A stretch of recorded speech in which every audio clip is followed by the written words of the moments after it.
Margaret Stone sat in front of her computer screen, staring at the numbers that made no sense. She had been working at the radio telescope facility for 15 years, and she had never seen anything like this before. The signals coming from space were wrong.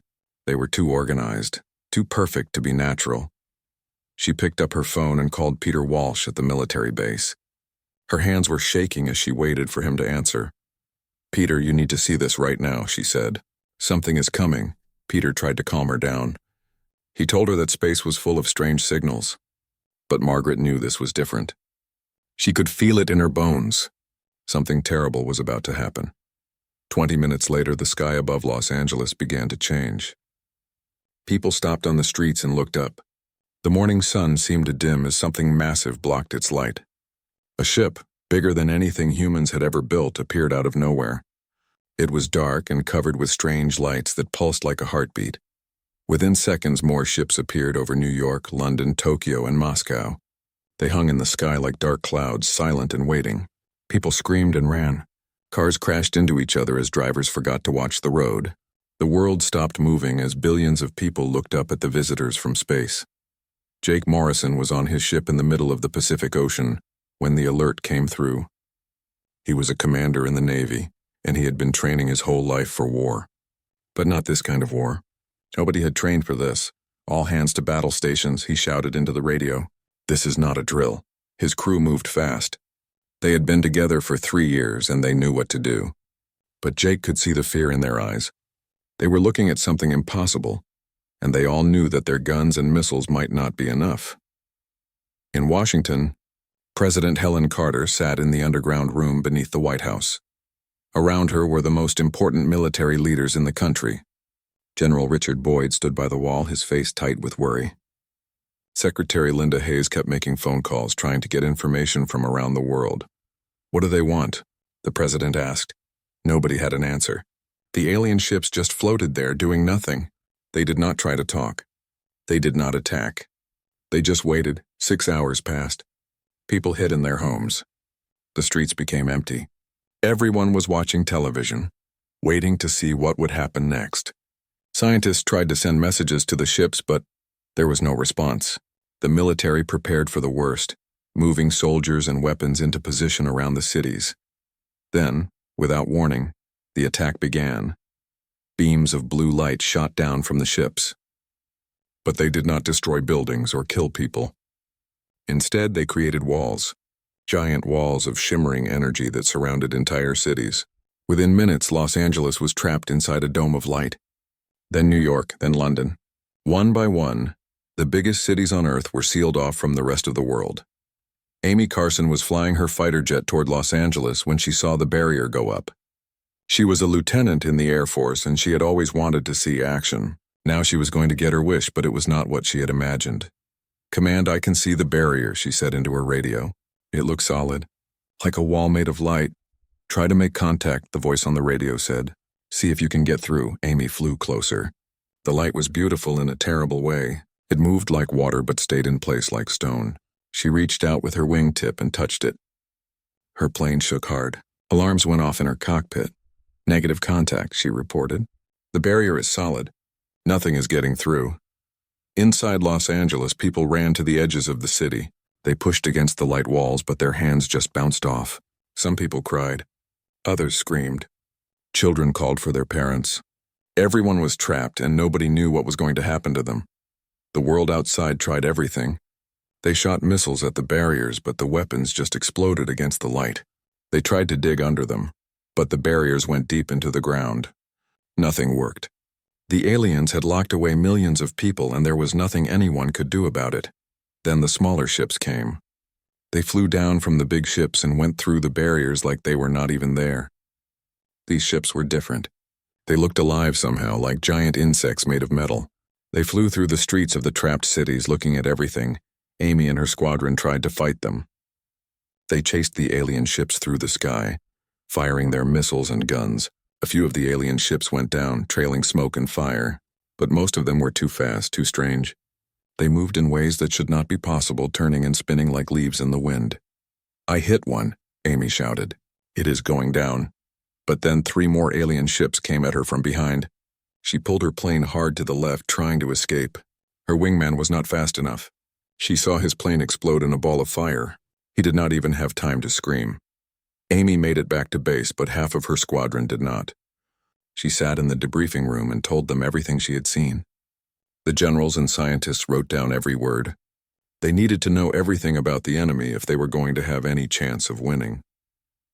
That night, Margaret Stone sat in her lab with Peter Walsh and a dozen other scientists. They were looking at pieces of the alien ships that had been shot down. The technology was beyond anything they understood.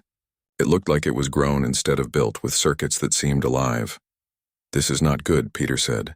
"If this is what their small ships can do, what can the big ones do?" Nobody wanted to think about that answer. Deep under a mountain in Colorado, Colonel Stephen Price looked at maps and made plans. He was in charge of planning the counterattack. But how do you fight an enemy that can appear out of nowhere and trap entire cities? How do you win when all your weapons barely work? He did not have answers yet. But he knew he had to find some soon, because the aliens were not going to wait forever. Whatever they wanted, they would take it, and humanity had to be ready to fight back with everything they had. The first day of the invasion ended with Earth changed forever. The aliens had shown their power, and it was terrifying. But they had also shown that they were not gods. Their ships could be hurt. Their technology could be studied. And where there was a weakness, humans would find it. The war had just begun, and nobody knew how it would end. But one thing was certain. Humanity would not go quietly into the dark. They would fight with everything they had, for every last person on Earth. 3 weeks had passed since the sky filled with alien ships. 3 weeks since the barriers came down and trapped millions of people inside their own cities. Danny Cooper had not slept properly in all that time. He used to be a soldier, a Marine who fought in 2 wars. But nothing had prepared him for this. He was trapped inside Los Angeles with 200 other people who looked to him for answers. They lived in the subway tunnels now, hiding from the machines that came to take people away. Danny watched from the shadows as another harvester machine walked down the street above. It was twice as tall as a man and moved on 6 legs like a spider. Its body glowed with the same blue light as the barriers.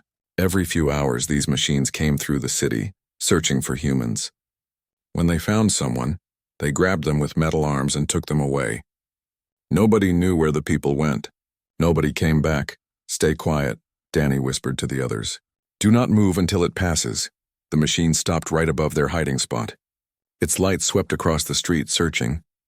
Danny held his breath. His heart pounded so hard he was sure the machine could hear it. After what felt like forever, the machine moved on. "That was close," a woman named Kate said. She was a teacher before the invasion. Now she was a survivor just like everyone else. Danny nodded. "They are getting better at finding us. We need to move deeper into the tunnels." Outside the barrier, the rest of the world was fighting back. At a secret base in the desert, Lisa Martinez stared at pieces of alien technology spread across her workbench. She was an engineer, one of the best in the country. The military had given her one job: figure out how the alien technology worked and find a way to beat it.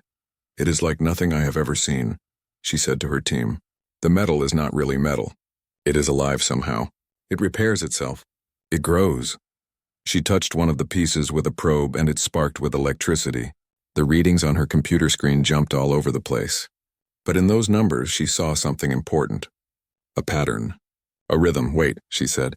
"Look at this. The energy moves in waves. Like sound. Like music." Her assistant, a young man named Greg, looked at the screen. "So what does that mean?" "It means we can disrupt it," Lisa said, her eyes bright with hope. "If we can match the frequency and reverse it, we might be able to shut down their shields. Maybe even their ships." It was the first real hope they had found in 3 weeks. Lisa immediately called the general to tell him. They needed to test this. They needed to know if it would work. Jake Morrison stood on the deck of his ship and looked at the ocean. His fleet had been moving constantly, never staying in one place for long. The aliens could track them if they stopped. So they kept moving, always ready to fight. Captain Nicole Sanders stood beside him. She was the smartest tactical officer he had ever worked with. She understood how to fight when you were weaker than your enemy. It was all about speed and surprise. Hit them hard, then run before they could hit back. "We got new orders," Nicole said. "Command wants us to hit one of their harvester ships. They want to capture it if we can." Jake nodded. "When?" Tonight. There is one near the coast of Mexico. Small escort.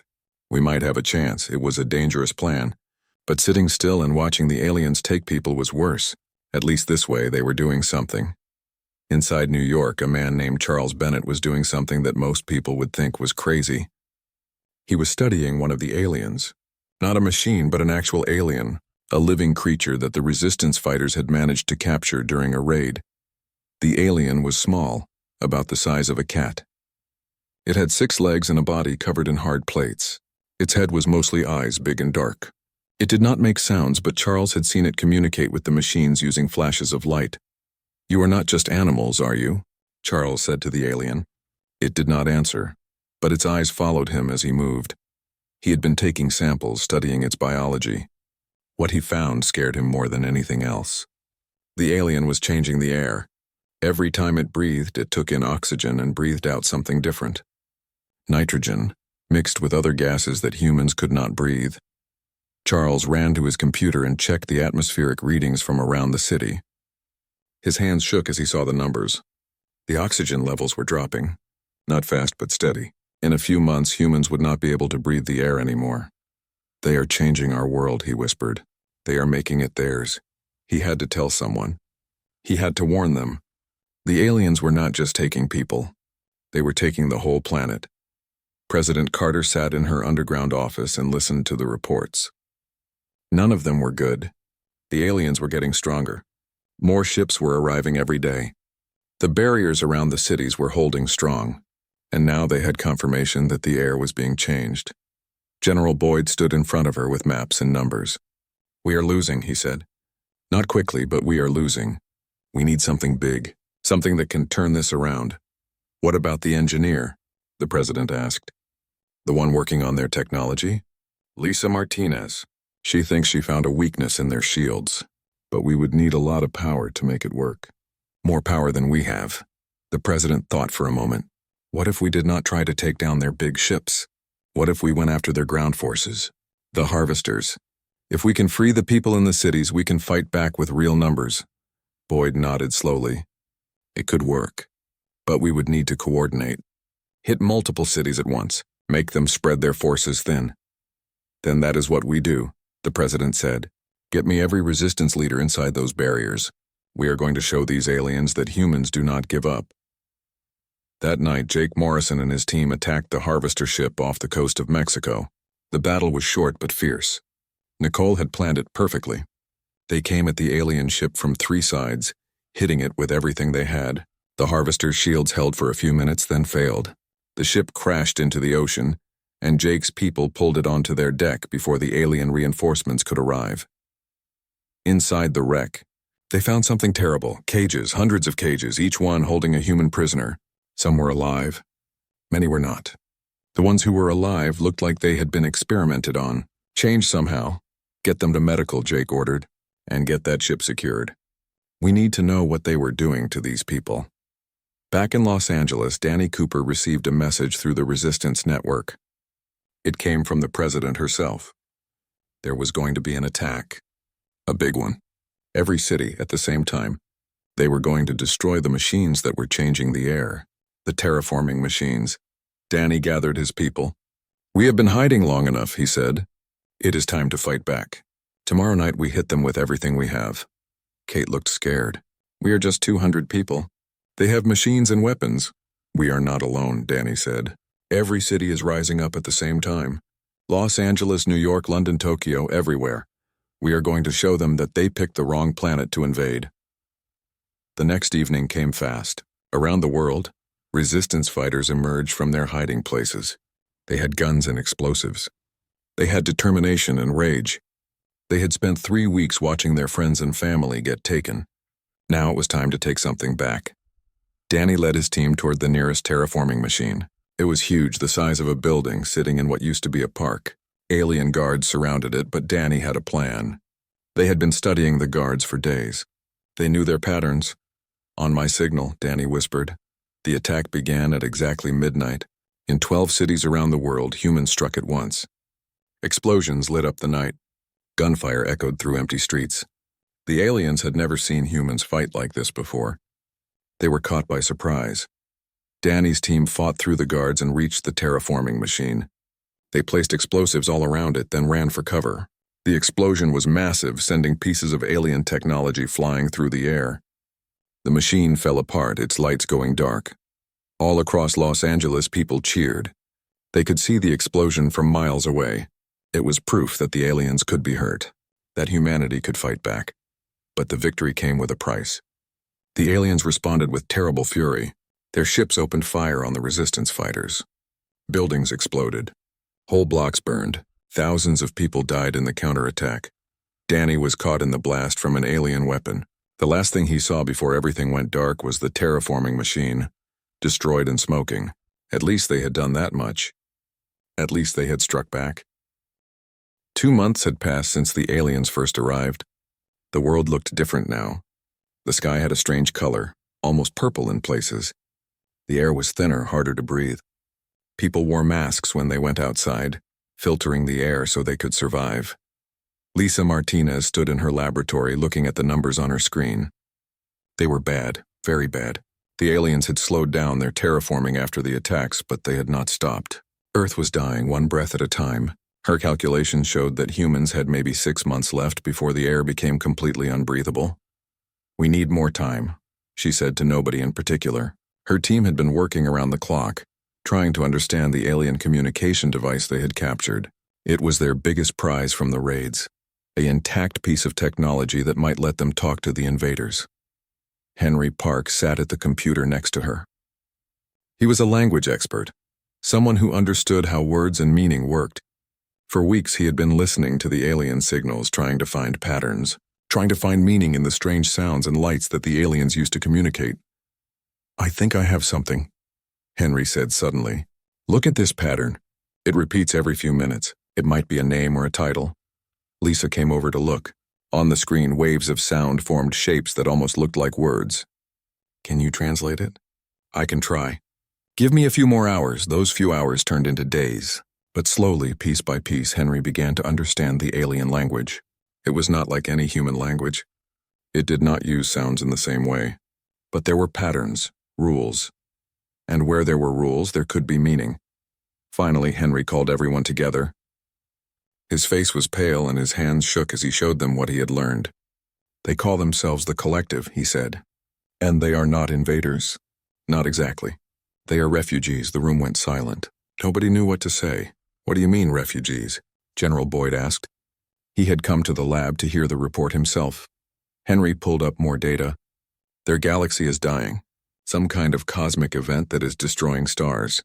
They have been fleeing for thousands of years, jumping from one world to another. Each time they find a planet with life, they take it. They change it to suit their needs. They have done this before, many times." "How many worlds?" the general asked. "Dozens, maybe hundreds." "We are just the latest." Lisa felt sick. The aliens were not evil monsters. They were desperate survivors doing whatever it took to live. But that did not make it better. It made it worse in a way, because it meant they would never stop. They could not stop. It was them or humanity, and there was no middle ground. "What about negotiation?" someone asked. "If they are refugees, maybe we can find a way to share the planet." General Boyd shook his head. "They are killing us to save themselves. There is no sharing. There is no compromise. It is survival. Theirs or ours." The news spread quickly. Within days, everyone knew the truth about the invaders. It created arguments everywhere. Some people, led by a senator named Craig Phillips, thought humanity should try to make peace. They said that maybe humans could leave Earth and find another world, that it was better than fighting a war they might lose. President Carter disagreed. She spoke on the radio, her voice clear and strong. "This is our home," she said. "Our ancestors lived here. Our children should live here. We did not start this war, but we will finish it.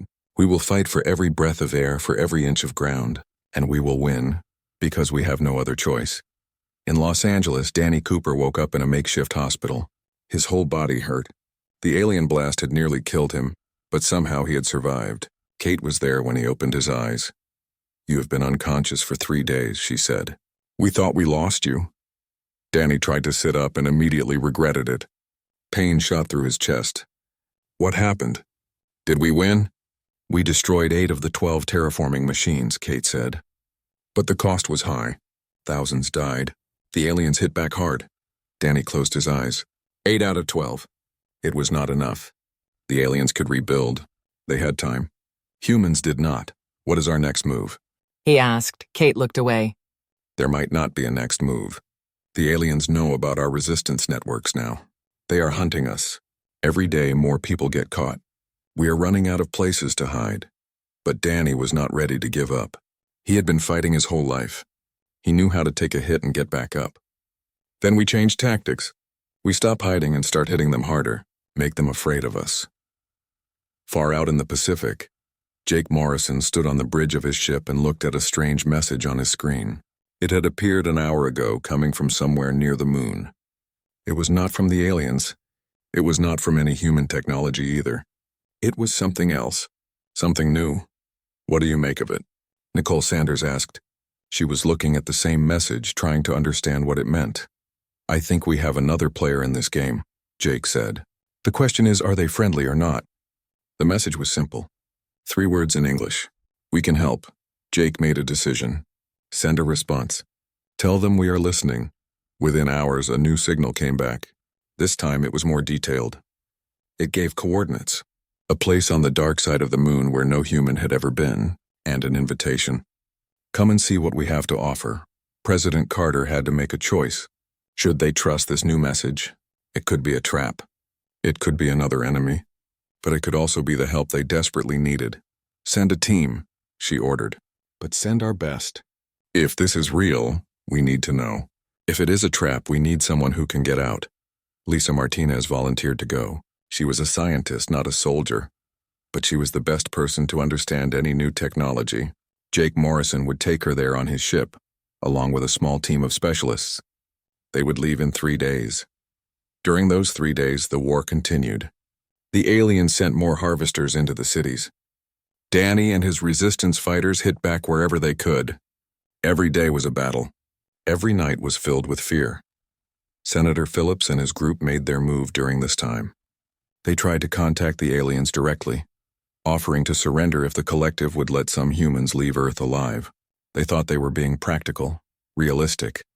Better to save some people than lose everyone. But their secret message was intercepted by human intelligence. President Carter had them arrested for treason. The trial was short. The evidence was clear. They had tried to betray their own species to save themselves. We stand together or we die together, the president said at their sentencing. There is no third option. The day finally came for the mission to the moon. Lisa Martinez sat in the spacecraft, her stomach tight with nervousness. She had never been to space before, never left Earth. Now she was going to meet whoever or whatever had sent that message. The journey took 6 hours. When they reached the coordinates on the dark side of the moon, they found something impossible. A base, huge and ancient, built into the lunar rock. It had been hidden from human telescopes, invisible until you were right on top of it. This has been here for a long time, Jake said, looking at the structure. Maybe thousands of years. They landed their ship and walked into the base, wearing spacesuits and carrying weapons. Inside, they found technology beyond anything humans had ever built. Rooms filled with machines that hummed with power. Corridors that seemed to go on forever. Then they met Keeper. It appeared as a hologram, a shape made of light that could change its form. It looked almost human, but not quite. Its voice was calm and gentle. Welcome, Keeper said. I have been waiting for you. I am a sentinel, created by a species that lived and died long before humans evolved. My purpose is to preserve intelligent life in the galaxy, and right now your species needs help. Lisa found her voice. Who are you? What do you want? I am an artificial intelligence older than your civilization. I have been watching the collective for millennia. They are a plague that consumes worlds. I have fought them before in other systems, and I can help you fight them now. Why did you not help us before? Jake asked, his hand on his weapon. Why wait until now? I have rules, Keeper said. Laws programmed into me by my creators. I cannot attack the collective directly, but I can give you the tools to defend yourselves. I can share knowledge. I can teach you how to build weapons that can hurt them. The choice to fight is yours, but the means to win can be mine to give. Lisa and Jake looked at each other. This could be the answer to everything, or it could be another trap. But what choice did they have?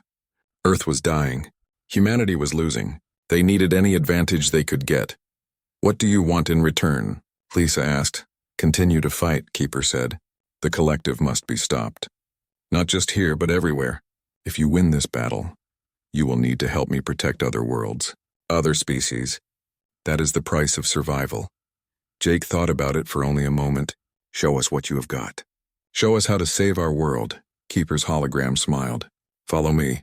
We have much work to do and very little time." The lunar base was bigger than anyone had imagined. Room after room filled with technology that seemed like magic. Lisa Martinez walked through the corridors with her team, touching machines that had been waiting in silence for thousands of years. Keeper led them deeper into the base, explaining everything in simple terms that humans could understand. "This is a zero-point energy generator," Keeper said, pointing to a device the size of a car. "It pulls power from the fabric of space itself. Unlimited energy, clean and sustainable. With these, you can power weapons strong enough to pierce collective shields." Lisa's hands shook as she took notes.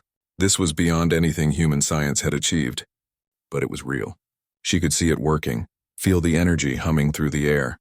"How long will it take us to build these?" she asked. "With my help, 2 weeks," Keeper replied. "Without my help, perhaps 50 years. I can download the complete technical specifications into your computers. Your engineers are clever. They will understand." Jake Morrison was more interested in the weapons. Keeper showed him plasma cannons that could melt through the hull of a collective mothership, shield generators that would protect human vessels from alien attacks, missile systems that could track and destroy the fast-moving harvester craft. "This changes everything," Jake said. "With these weapons, we can actually fight back. We can win." "Perhaps," Keeper said. "But victory is never certain. The collective is vast. They control hundreds of worlds. Even with my technology, you are still outnumbered. But you will have a chance. That is all any species can ask for." They spent 3 days in the lunar base learning everything they could. Keeper was patient, answering every question. It explained that it could not fight directly because of rules built into its programming. Ancient laws meant to prevent artificial intelligence from becoming conquerors themselves. But sharing knowledge was allowed. Teaching was permitted. On the 4th day, they returned to Earth with data drives full of information. Plans for weapons, generators, shields, everything humanity needed to turn the tide of the war. President Carter called an emergency meeting. Every important leader was there, either in person or through video screens. General Boyd stood beside her as Lisa explained what they had found. "This is real," Lisa said. "I have verified the science. It works. With the Sentinel technology, we can build weapons that match the collective, maybe even surpass them." "How fast can we do this?" the president asked. "Every shipyard, every factory, every workshop needs to start building immediately. We convert our ships first. The Navy becomes our primary weapon. Then we build ground defenses. Within a month, we could have a real fighting force," General Boyd added his assessment. "The collective will not wait patiently while we build. They will notice what we are doing. We need to be ready for them to attack before we are fully prepared. Then we work fast," President Carter said. "And we work together. Every nation, every person. This is humanity's last stand. We either win now or we die trying." The world transformed into one giant factory. Shipyards that used to build cargo vessels now constructed warships fitted with Sentinel weapons. Car factories retooled to produce plasma rifles. Every resource, every person with skills was put to work. There was no more money, no more economy, just survival.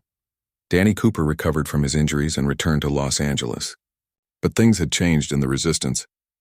They were no longer just hiding and running. Now they had real weapons, shipped in through underground tunnels, plasma rifles that could burn through alien armor, portable shield generators that could protect a whole squad of fighters. "It is time to take back our city," Danny said to his people. They numbered over 1,000 now. More people joined every day as hope returned. "The aliens think we are beaten. Let us show them how wrong they are." The plan was bold. They would attack the main collective command center in downtown Los Angeles, destroy it, and maybe break the barrier that trapped them inside the city. It was dangerous, possibly suicide, but staying trapped meant slow death anyway. Kate stood beside Danny as they prepared for the assault. She had learned to fight over the past months. They all had. "Are you sure about this?" she asked. "No," Danny admitted, "but we are doing it anyway." On the ocean, Jake Morrison stood on the bridge of a new ship. Not the old vessel he had commanded before, but something better. The Freedom, they called it. The first human warship built with Sentinel technology. It was smaller than the collective motherships, but it was fast and heavily armed. Nicole Sanders was his second in command. She had helped design the ship's tactical systems. All weapons charged and ready, she reported. Shields at full power. We are ready to test this bird. The test came sooner than expected. A collective harvester ship detected them and moved to attack. But this time, when the alien weapons fired, the Freedom's shields held. The blue energy beams splashed against the shields like water against rock. Return fire, Jake ordered. The plasma cannons fired, bright red beams that tore through space. They hit the collective ship's shields and punched through. The alien vessel exploded in a ball of fire and debris. The crew cheered. For the first time since the war began, humans had destroyed an alien ship in direct combat. Not through luck or surprise, but through superior technology and tactics. Get me a channel to command, Jake said. Tell them it works. Tell them we can win this war. But not everyone celebrated. Senator Phillips and his followers had been released from custody as part of a deal. They were confined to a military base, but they still had access to communications, and they were still trying to contact the collective, still hoping to negotiate a surrender. One of them managed to send a message to an alien ship.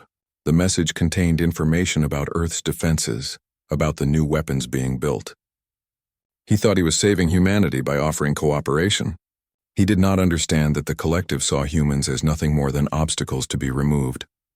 The collective received the message and acted on it. They sent a team to destroy a key weapons factory in Europe. Dozens of humans died in the attack. Months of work was destroyed. And the traitor who sent the message was found and executed by his own people. There was no mercy for those who betrayed their species. We have a bigger problem, General Boyd said at the next War Council. The collective is bringing in reinforcements. Our satellites detected quantum rifts opening in high orbit. More ships are coming. President Carter looked at the tactical displays. 47 new motherships plus thousands of smaller vessels. The collective was done playing around. They were bringing their full military might to crush humanity once and for all. How long until we are ready? She asked Lisa. 2 more weeks for full deployment. Right now we have maybe 20% of our planned forces operational. Then we fight with what we have, the president said. General Boyd, what is your recommendation? We make our stand at the moon. Use it as a defensive position. Deploy every weapon platform we have built. Hit them as they come through the rifts before they can organize. It is our best chance. It was a desperate plan. But all their plans were desperate now. The meeting ended with orders sent to every military unit on Earth. Get to the moon. Prepare for the biggest battle in human history. Win or die. Danny Cooper launched his attack on the Los Angeles Command Center that same night. His fighters hit the alien facility from 3 directions, using the new weapons to devastating effect. The battle was fierce and bloody. Aliens and humans died by the dozens, but Danny's people kept pushing forward, driven by months of rage and fear. They reached the command center and planted explosives all through it. As they ran for cover, Danny looked back at the building. It was the heart of the alien occupation in Los Angeles. When it fell, maybe the barrier would fall too. The explosion lit up the night sky. The command center collapsed into rubble and fire, and then slowly, the blue barrier that surrounded the city began to flicker. It grew weaker, more transparent. People could see through it now, see the world outside for the first time in months. It is working, Kate shouted. The barrier is failing. Thousands of people ran toward the edge of the city as the barrier finally shattered like glass. They were free. After months of captivity, they could leave. Many collapsed and cried. Others just kept running, afraid the barrier would come back. Danny stood in the ruins of the command center, his arm in a sling from the fighting. They had done it. They had freed Los Angeles, but the war was far from over. The real battle, the one that would decide everything, was about to begin in space above their heads. Come on, he said to his team. We need to get to the evacuation points. They are going to need every fighter they can get for what comes next. Across the world, other cities were freed as resistance fighters followed Danny's example. The collective's control was slipping, but their reinforcements were arriving. Ships filled the sky. More ships than humanity had weapons to fight. The final battle was coming, and nobody knew who would survive it. 6 months after the first alien ship appeared in Earth's sky, humanity prepared for its last stand. The planet had been transformed into a fortress. Every factory, every workshop, every person with working hands had contributed to the war effort. Orbital defense platforms floated around the moon, armed with weapons that could tear apart starships. On the ground, cities were evacuated and populations moved to underground shelters. Lisa Martinez stood in the main command center, watching screens that showed the approaching enemy fleet. 47 massive motherships, each surrounded by smaller vessels. The fleet moved like a dark cloud through space, blotting out the stars. She had done everything possible to prepare humanity for this moment. Now it was up to the soldiers and pilots to use what she had given them. All platforms report ready, a technician said. Energy levels at maximum. We are as ready as we will ever be. General Boyd stood at the center of the room, surrounded by screens and officers. He looked older than he had 6 months ago. They all did. War aged people faster than time. Send the signal to all units.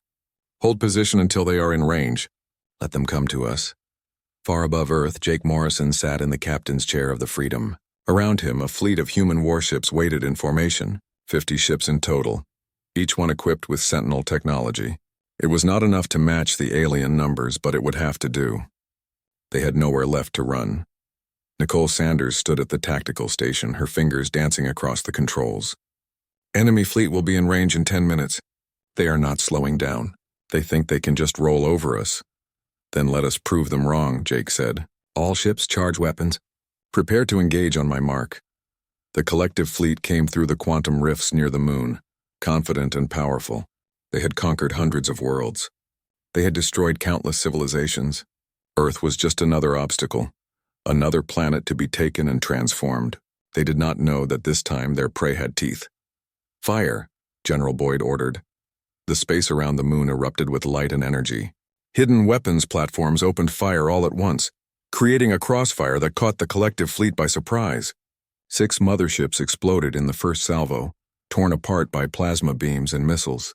The alien ships scattered, their neat formation breaking apart as they tried to respond to the unexpected attack.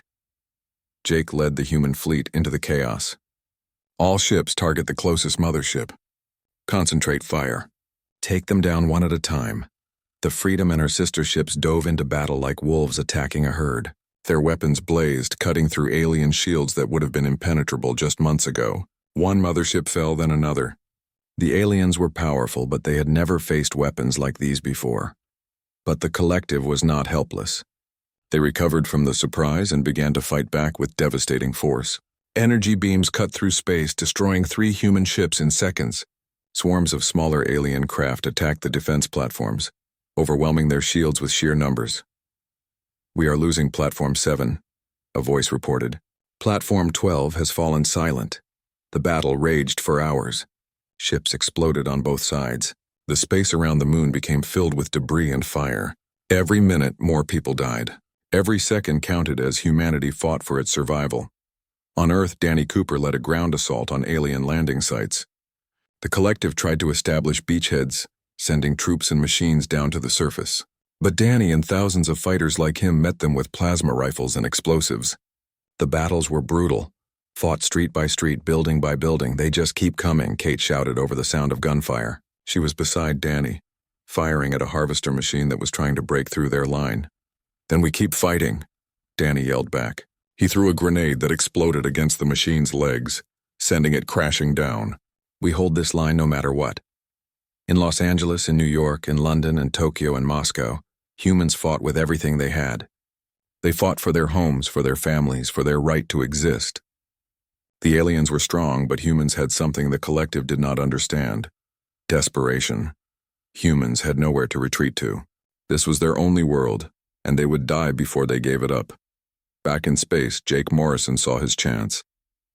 3 motherships had moved close together, trying to coordinate their attack on the human fleet. If he could take them all out at once, it might break the alien formation. Nicole, redirect all power to forward weapons. Every ounce of energy we have got. That will leave us defenseless, she warned. I know. Do it anyway.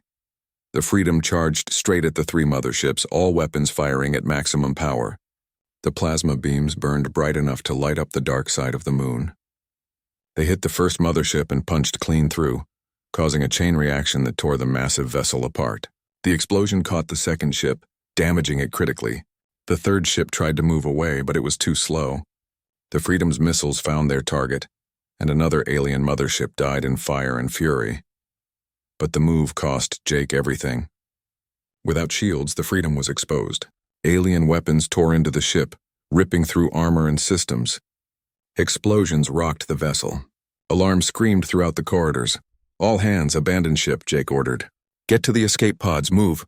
Nicole grabbed his arm. "What about you?" "Someone has to keep the ship steady long enough for everyone to escape." "Now go." "That is an order." Jake stayed at his station as his crew evacuated. He could feel the ship dying around him, but he kept his hands on the controls, steering the Freedom away from the escape pods. When the last pod launched, he allowed himself a small smile. They had given Earth a fighting chance. That was all anyone could ask for. The Freedom exploded and Jake Morrison's story ended. But his sacrifice was not in vain. The destruction of the 3 motherships created a gap in the alien formation. General Boyd saw the opportunity and ordered every ship and platform to concentrate fire on that weakness. The human forces pushed through, turning the battle into a rout. Lisa Martinez watched from the command center as the tide of battle shifted. "The alien fleet is breaking apart. They are retreating, it was true." The collective, faced with unexpected resistance and heavy losses, began to pull back. Motherships turned and fled through quantum rifts, abandoning their smaller vessels. The humans pressed their advantage, destroying every enemy ship they could reach. By the time the sun rose over Earth, the battle was over. The collective fleet was gone, leaving behind wreckage and debris. Humanity had won, but the cost was terrible. 20 human ships destroyed, 8 defense platforms gone, thousands dead on the ground and in space, entire cities damaged or destroyed in the fighting. Danny Cooper sat among the ruins of a street in Los Angeles, too tired to move. His arm hurt where he had lost it in the fighting. The doctors said they could fit him with a mechanical replacement, built with Sentinel technology. He did not care about that now. He just wanted to sleep. Kate found him there. She was injured too, burns across her shoulder. They looked at each other and started to laugh. Not because anything was funny, but because they were alive. Against all odds, they had survived. "We did it," Kate said. "We actually did it." "Yeah," Danny agreed. "We did." President Carter addressed the world from the White House, which had been damaged but still stood. Her voice was tired but strong. "Today, humanity proved something important. We proved that we will not go quietly.